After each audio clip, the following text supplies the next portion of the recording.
Anybody here ever see a knife fight? Oh, I have. You know, on my back stoop, a lot across the street, backyard. Switchblades came with the neighborhood where I live. Funny, I never thought of it before. I guess you try to forget those things. How do you use a switchblade? Well, he never used it like this. See, you lose too much time switching hands. Here's how. Underhanded. A very special Pop Goes the Culture, Jack Klugman.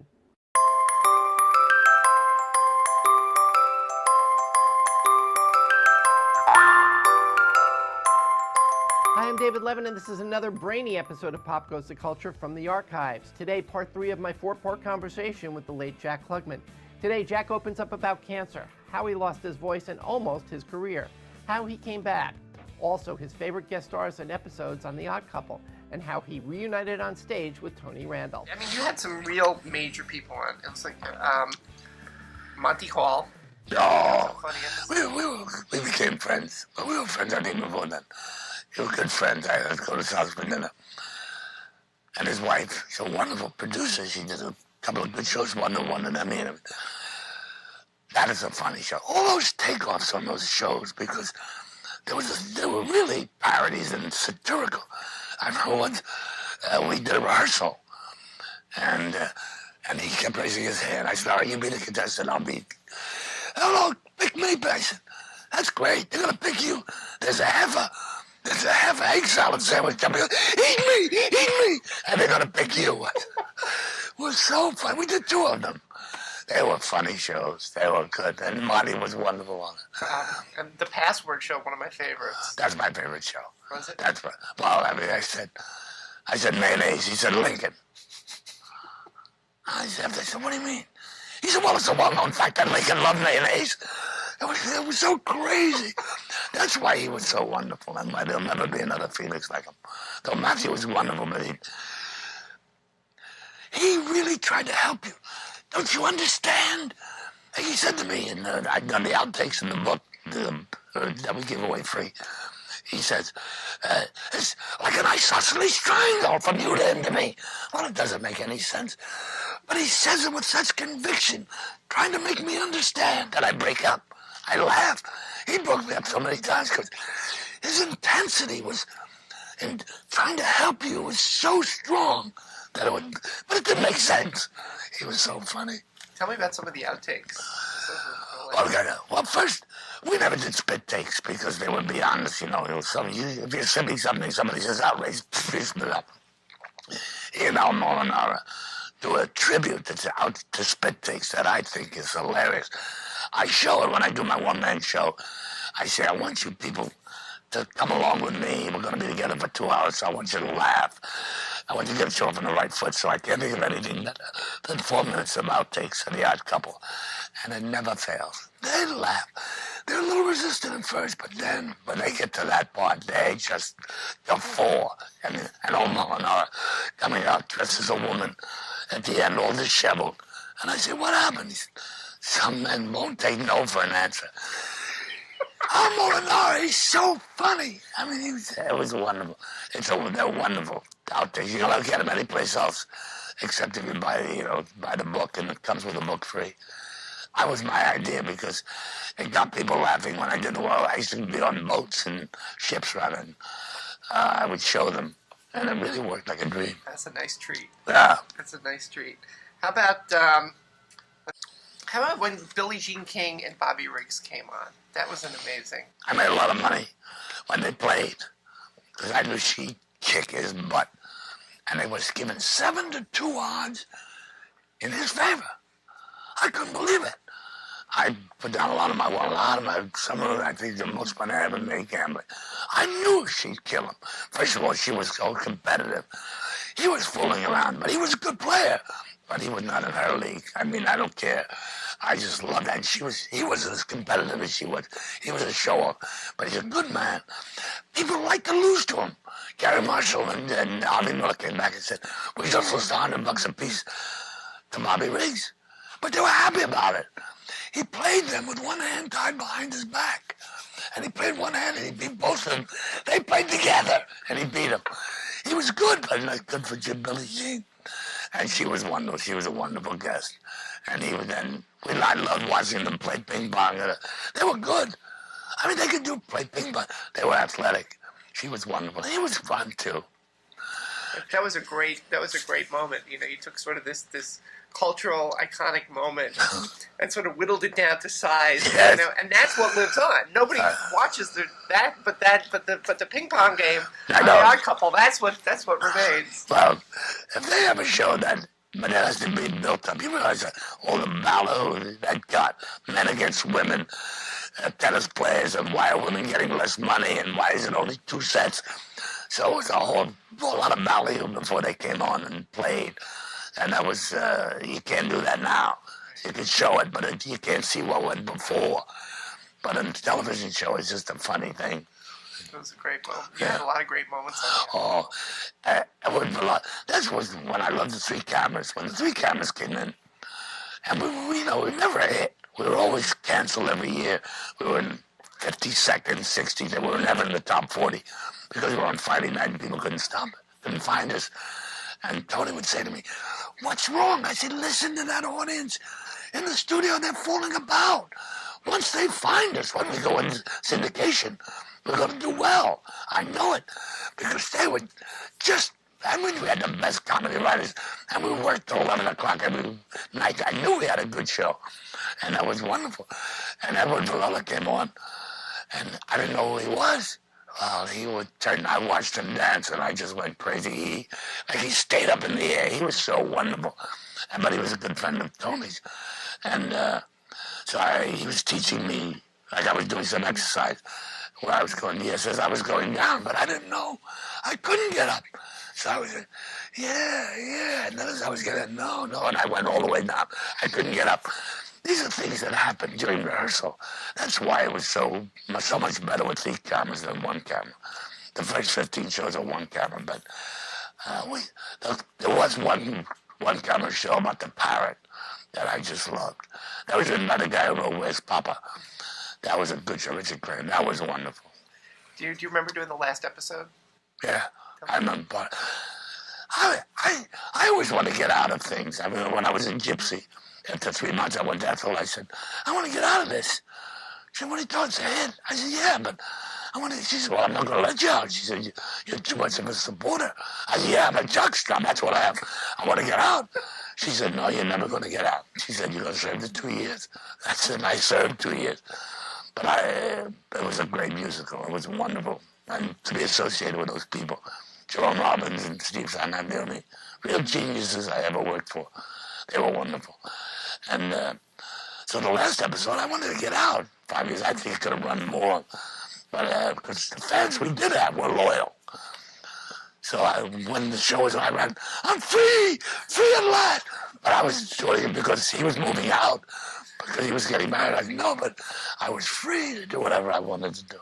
I was working a great deal in those days. Oh, that's great. It was and you played opposite your real life wife in the show. Yeah, Brett, she did about 3 or 4 shows, yeah. Yeah, she was wonderful. She was funny. She was funny. I just didn't play with her. You saw it. I did a play with her up in Connecticut. Yeah, I love her.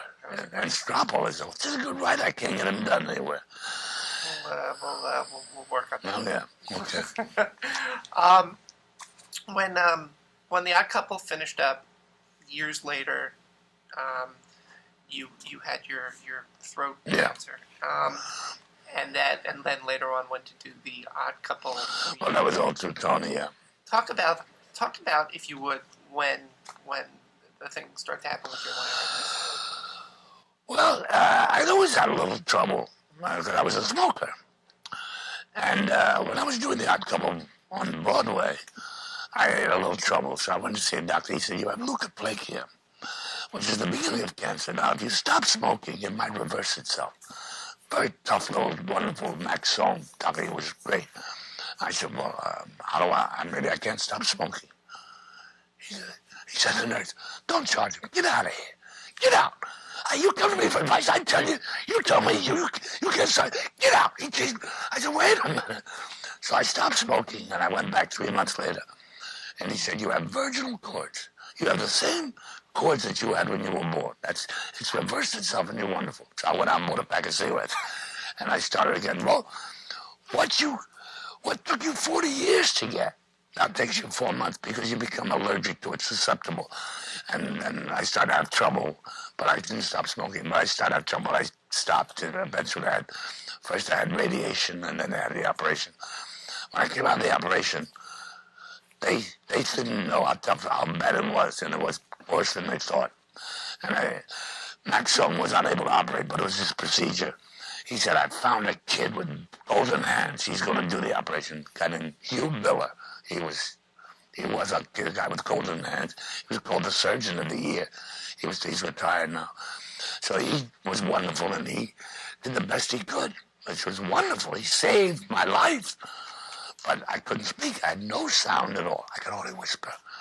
And I felt like John Henry, the horse. John Henry couldn't reproduce. But when he raced, he made $6 million racing. But today he couldn't race anymore. He was not only worthless, he was a liability. He had to pay for his food. He had to pay for the stable. It was nothing. So that's what one day they wanted me. I made all kinds of money. I could make all kinds of demands. The next day they wouldn't even answer my phone call. Well, I didn't blame them because I had no value at all. And I became very depressed, and I became a kind of recluse. I remember seeing on television a show about on the news, a guy who used to pitch for the Mets who had cancer and lost his right arm. I screamed, that's how unfair it was. How could you do that? I don't need my right arm. You don't need your voice. It's straight. But like it was a reality, I screamed and agonized over it for a long time. The unfairness. Well, you can blame God or the fates as much as you want. It doesn't help you. You got to deal with the hand you were dealt. So that was it. Then 6 months later, as I said, I was pretty tough, and I was never cold on anybody. And whatever I wanted, I did myself. I didn't let anybody in my life. It appeared that he was the loner and I was gregarious, but it was the other way around. Tony was gregarious and I was the loner. And they told me they wanted me to appear in Atlanta. And this is stuff I tell in the one-man show. And I said, I can't even talk to you on the telephone. They said, well, it's your celebrity status we're interested in. There are 250 survivors. We want you to give the tree of life to them and their spouses and then speak. I said, I can't even talk to you on the telephone. They said, well, please. And finally they talked to me into it. So I went. It was 107 degrees outside, and that's where we were. The awnings didn't help us. I got up to speak, and the PA system broke. And I hated everybody. I hated the American Cancer Society and the 250 survivors, their spouses, myself, especially for being there.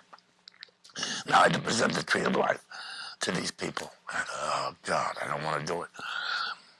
500 people came up, 2 at a time. I had to take pictures with them.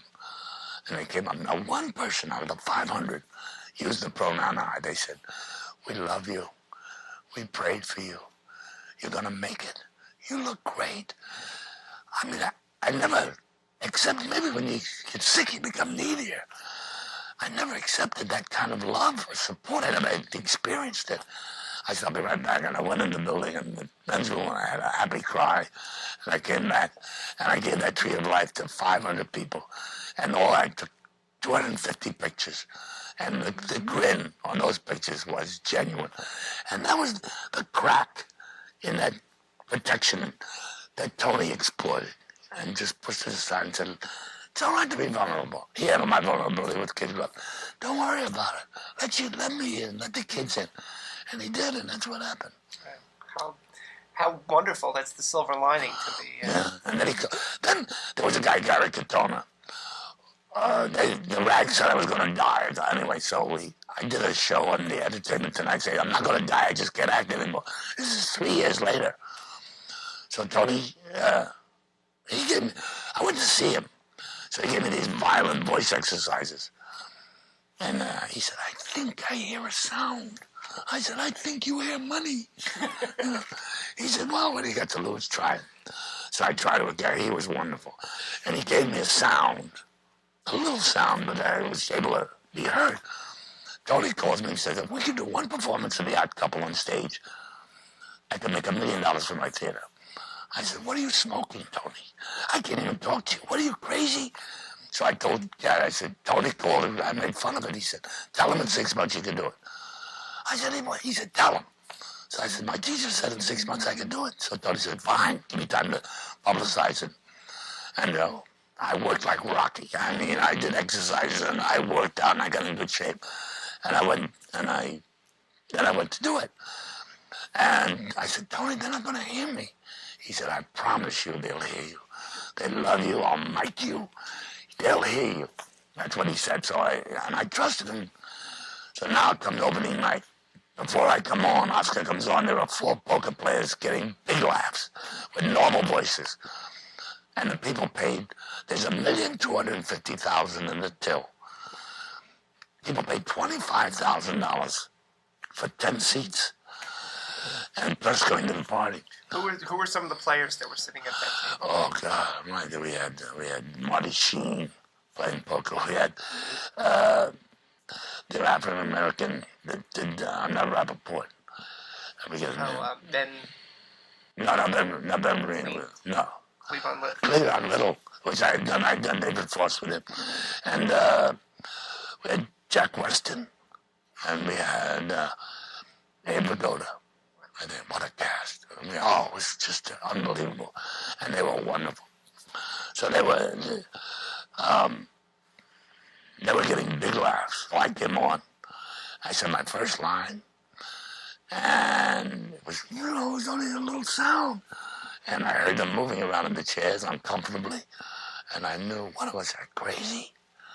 How am I going to get through these next 2 hours? I must have been out of my mind. I hated Tony. I hated myself for being there. I hated everybody. God almighty, it was like a free fall. But I had to go through. And about a minute and a half later, somebody said, I'm talking and I'm dying. They said, what have you got to eat? I said, I got brown sandwiches and green sandwiches. They said, what's the green? I said, it's either very new cheese or very old meat. And they laughed. And I knew they heard me. They had adjusted their hearing. And they say, if you lose one arm, the other one is twice as strong. I believe it. And that's what happened. My concentration evidently got very strong. And I got all the laughs I ever got when I had a voice. And when it was over, we got a standing ovation for 3 minutes. And I was thanking Tony on stage. And the stage manager said, don't you hear them? I said, what? He lifted up the curtain. Nobody moved. These people stayed there, were still applauding for 7 minutes. It was the greatest night of my life, and Tony gave it to me. That's it for now. Next time, the conclusion of my 4-part conversation with the late Jack Klugman. We'll talk about his show, Quincy, and Jack will talk about Rod Serling and the 4 episodes Jack appeared in on The Twilight Zone.